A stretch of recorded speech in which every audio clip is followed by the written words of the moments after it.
আজই ডাউনলোড করুন আর এনজয় করুন আপনার পছন্দের শো। থ্যাংক ইউ কুসুম, তুমি পেরেছো। তুমি অভিমন্যু বাবুর অভিমান ভাঙতে তুমি পেরেছো কুসুম। কি হলো আন্টি? আরে চুপ করে রইলে কেন?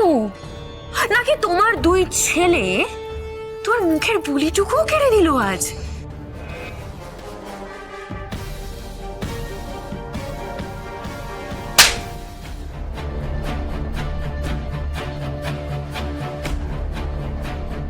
আমার বাড়ির বিষয়ে বাইরের লোকের কথা বলা আমি পছন্দ করি না।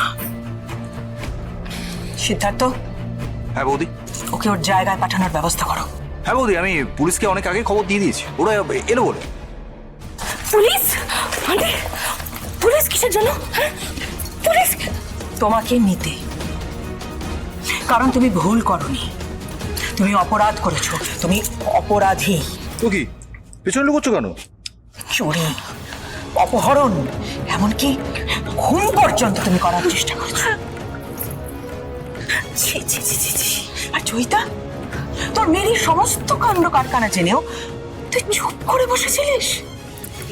ইন্দ্রাণী, আমার না একটাই মেয়ে।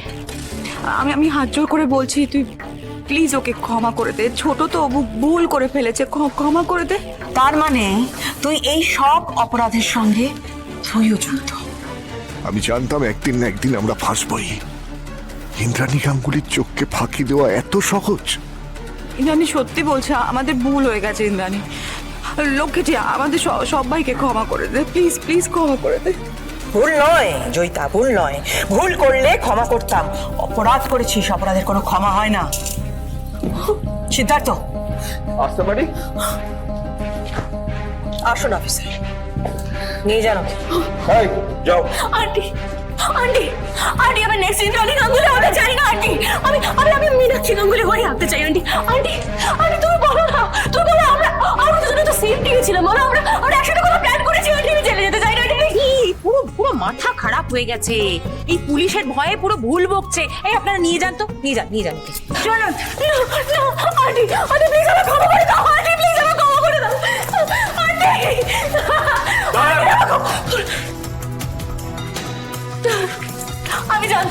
আমি জানতাম দিদি, তুমি আমার যেতে দেবে না। আর কোনোদিনও যদি গাঙ্গুলি বাড়ির চৌহদ্দিত দেখতে পাই, তাহলে আমার থেকে খারাপ কেউ হবে না। নিয়ে যাবে কে?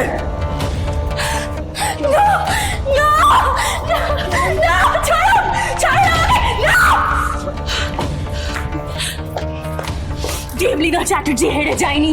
দেবলীনা চ্যাটার্জি আবার ফিরবে।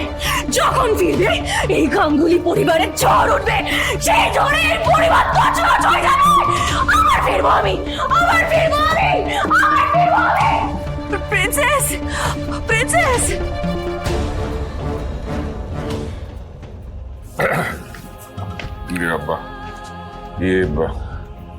দেখুন, আমি আপনাদের সবার কাছে হাত জোর করে ক্ষমা চেয়ে নিচ্ছি। মানে বুঝতেই তো পারছেন যে পরিস্থিতি হলো এখন, তাতে আমাদের অনুষ্ঠান এগিয়ে নিয়ে যাওয়া সম্ভব নয়। তো দয়া করে আপনারা প্লিজ।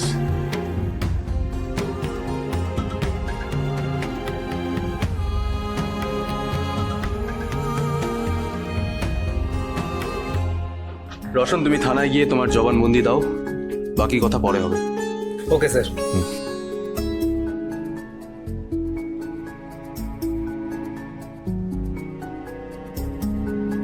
মা, ইন্দ্রাণী, দেখো ইন্দ্রাণী, আমি বুঝতে পারছি যে তোমার রাগ হওয়াটা খুবই স্বাভাবিক, কিন্তু একটা কথা দেখো তো, যে আয়ুষ, ঈশান আর কুসুম যদি না থাকতো, তাহলে বিয়ের আগে দেবলীনার আসল রূপটা আমরা জানতেই পারতাম না। তো সেই জন্যই বলছি যে প্লিজ এই যাত্রায় ওদের ক্ষমা করে দাও। না রাজ, প্রথমত ওরা আমাকে সত্যিটা বলতে পারত, আমি বিশ্বাস করতাম। দেবলীনা আমার কেউ হয় না, আমার আপনজন নয়, আমার বাড়ির লোক নয়। ওরা ভাবলো যে আমি দেবলীনার কথা বিশ্বাস করতাম, ওদেরকে বিশ্বাস করতাম না। না, ওরা ভুল ভেবেছে।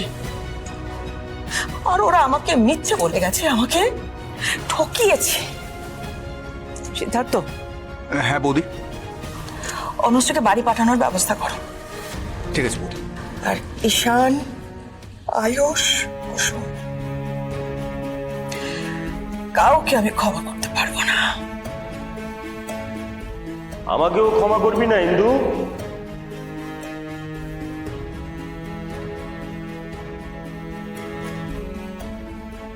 দাদা,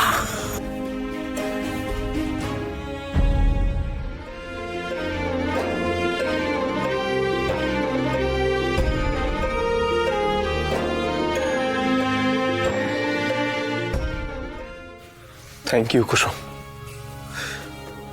তুমি পেরেছো। তুমি অভিমন্যু বাবুর অভিমান ভাঙতে তুমি পেরেছো কুসুম।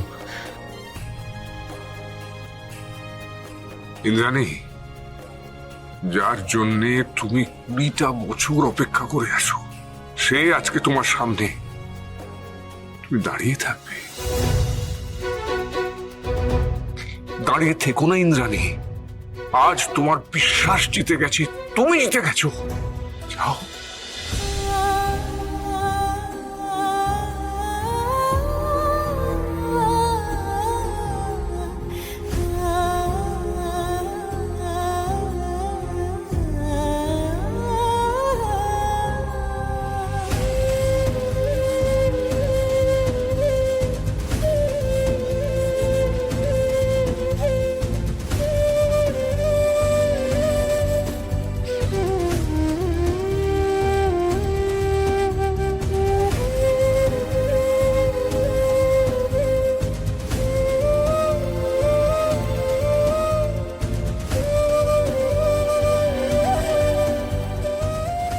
ঈশান, দেখ দেখ তোর জাদুকরের ম্যাজিক।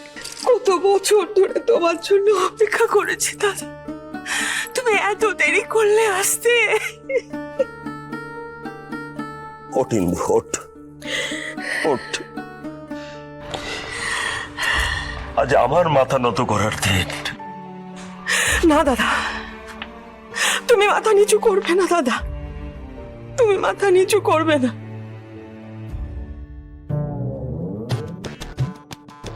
ও বাবা, গ্রামের এই রাগী লোকটা এখানে আসা মাত্র আইসক্রিমের মতো গলে গেল।